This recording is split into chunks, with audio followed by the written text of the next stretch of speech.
Hey, what's up, everybody? Happy Friday. It is October 19th, and the Clemens and Wilmington offices of All Choice are celebrating All Choice Days. What does that mean? It means that we wanted to find a way to say thank you to our employees. So earlier this year, we decided that every month our employees should have at least one 3-day weekend. So some of those happen if July 4th weekend, let's say if the office was automatically closed for July 4th on a Friday or a Monday, I can't remember what it was this year, that's a 3-day weekend. But there are months like October that there are no holidays, so there's no chance for a 3-day weekend.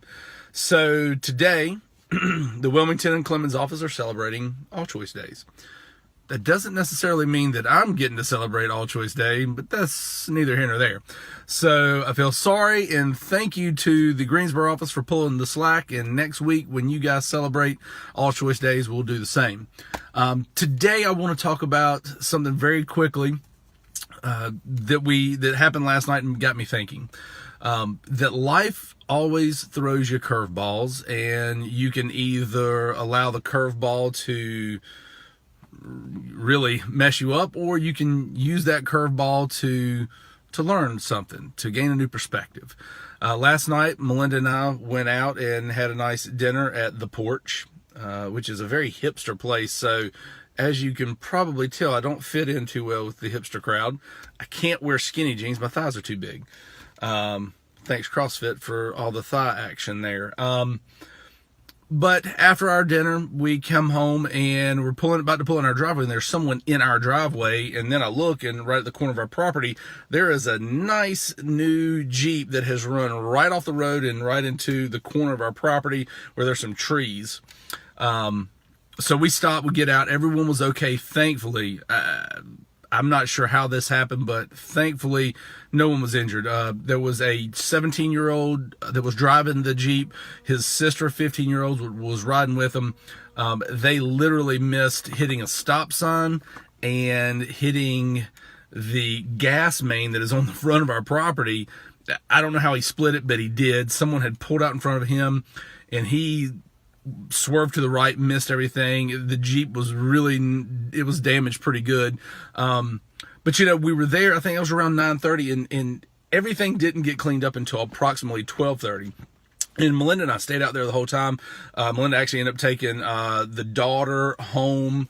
Their parents showed up. The daughter and the mom took them home. I stayed out there with the kid who was driving and his father and two of Winston-Salem's finest. Actually, the fire department ended up having to come out to cut a tree to try to get the Jeep out. But that could have ruined our night. We didn't have a lot planned, honestly, but we were going to come home, relax. Kids are out of town, so just relax, have a nice night of relaxation after our dinner. But, instead, we got to see out there, we got to go out there and help comfort these kids until their parents got there. It was a very traumatic experience, and I remember I've been in one or two wrecks, and it is difficult, and especially for a 15-year-old, 17-year-old. Oh my goodness, I can't imagine, and I would hope that someone would do the same for my kids. But I'll tell you, the thing that was so awesome to me was getting to spend time with those two police officers that showed up, and they had to stay there as long as we were there, and just to communicate with these guys. Obviously last night that it wasn't a dangerous situation for them, and we were talking and joking around, and we don't watch the news really in the house, so we were talking to him about, and probably not much happens in Winston-Salem, and he said, wait a second, there was like a standoff and a shootout yesterday. And it just got me thinking, the police in our nation get a bad rap. And yes, there are a few bad apples that have probably done some things that weren't right, and that's not a police thing. That's just a not being a good human thing. But these guys put their lives on the line every single day. Whether it's in Winston-Salem, whether it's in New York City, wherever it is, when they have that responsibility, they come up on cars, they come up on situations that literally they're putting their life on the line. And a lot of times we don't look at them as the people that they are. I get to work out at the gym with a few police officers, but I don't even look at them as police officers then. They're workout people.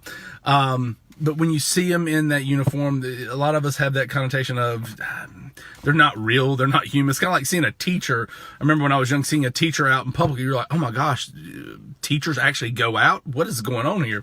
But to sit around and have some good conversations and laugh with these guys, man, what a blessing. Just to get to spend some time and interact with these guys. Winston-Salem, you've got some gems out there. We appreciate it. We appreciate everything you do. People, if you're listening to this, if you see a police officer out, say thank you to them. Maybe, hey, if you see them in a little restaurant, buy them dinner, something. These guys are out there protecting us every day, and they deserve our respect, our admiration. Some good guys. Hey, have a great weekend. We'll see you next week. Got some exciting things coming from the business, and so we'll probably start doing some videos on that too. Not probably in the car. We got another little setting we'll use, but have a great weekend, and we will talk to you next week.